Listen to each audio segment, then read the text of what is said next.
Hier, je discutais sur un groupe Facebook où j'expliquais justement le fonctionnement des crises d'angoisse, des crises d'anxiété. Et j'expliquais que finalement, c'était lié à une réactivité au niveau du cerveau, le cerveau qui se sentait en danger. Et il y avait le signal d'alerte en fait qui s'activait.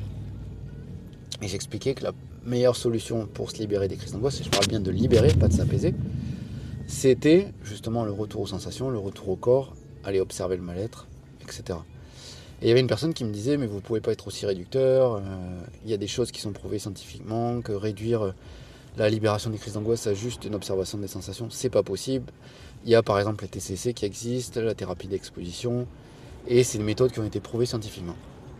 Alors ok, ces méthodes vont permettre de s'apaiser, mais à aucun moment elles ne vont permettre de se libérer. J'en suis la preuve vivante puisque moi je les ai testées ces méthodes et à aucun moment ça m'a libéré de mes crises d'angoisse. Et j'ai plein de gens qui viennent me voir en cabinet qui ont essayé et à aucun moment ils ne se sont libérés des crises d'angoisse avec des thérapies comme ça.